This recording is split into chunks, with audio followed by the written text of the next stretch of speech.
How much does this enhance Barcelona as a team, Ali?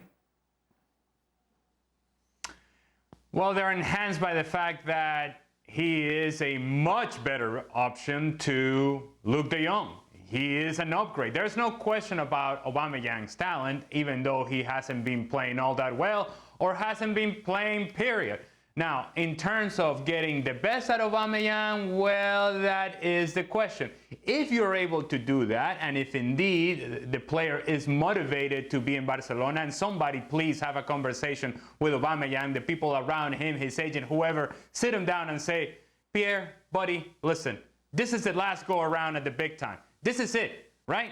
It's not going to get better than this. From here on out, it's going to be a slide down. And so therefore, how about for the next 18 months, you show up on time, you do your job, and display your full talent on the field. If he's able to do that, then he will help Barcelona because, again, there's no question that this is an upgrade to whatever they had going on playing as a striker. He's an upgrade to Ferran Jugla. He's an upgrade to Luuk de Jong. He's an upgrade to whatever option you want to put out there because otherwise you have a big old hole in that 18-yard box of nobody who can finish a chance.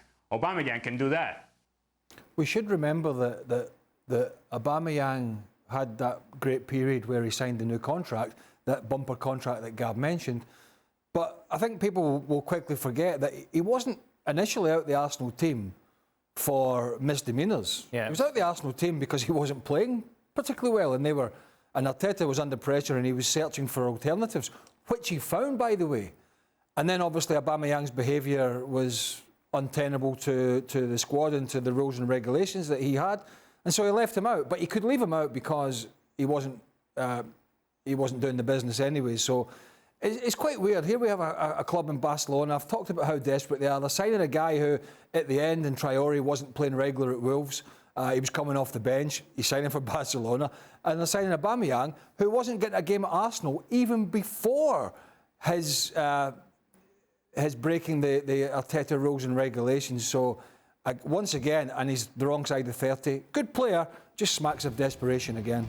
You take a look at how things stand. Barcelona, of course, sitting 5th in the table.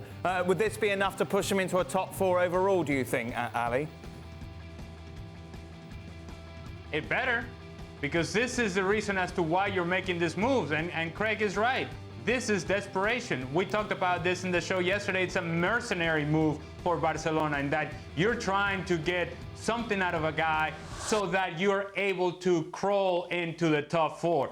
I think in the end it will be good enough. I think Barcelona seems to be getting a little healthier.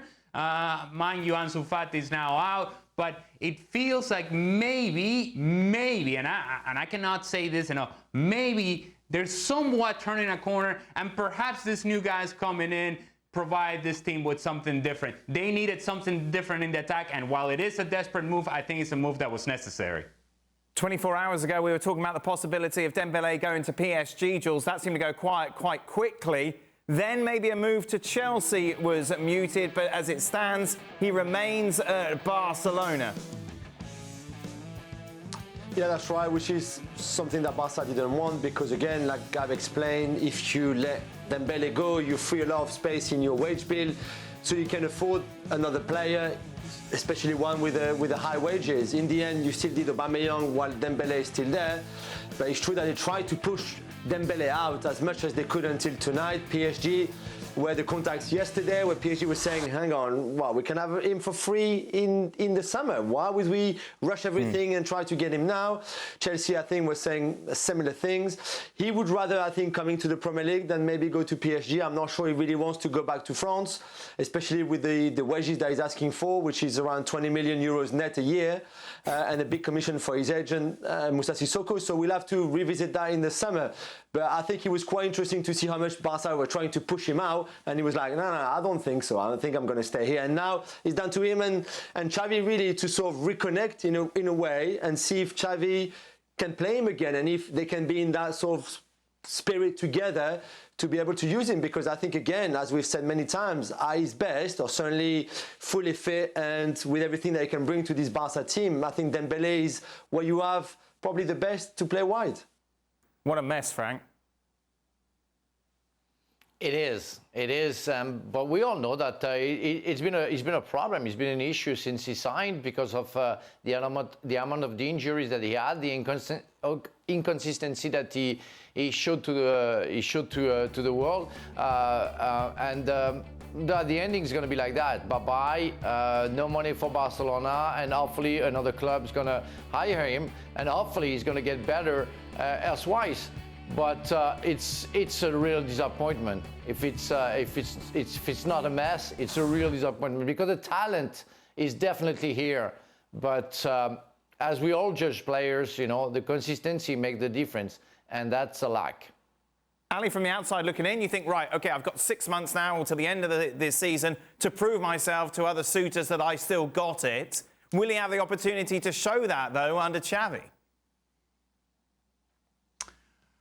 Well, I think now Barcelona has no choice but to play the player and put him out there because they don't have all that many options in the attack. And so if indeed you get the best version of Dembele because he is showcasing himself to everybody else, he is shopping himself to everybody else, well, if that means that Barcelona is going to benefit for the next 6 months, then so be it. I think you take that and you hope that you can get the very best from the player. Now, it's going to be incredibly frustrating for Barcelona fans and Barcelona as a whole. Then now, all of a sudden, you see Dembele step over people, getting around people, scoring a goal, doing it with consistency, and you're kind of saying to yourself, one, okay, how come this wasn't happening before? And two, if we thought that this was going to happen, how come we didn't get this guy signed before?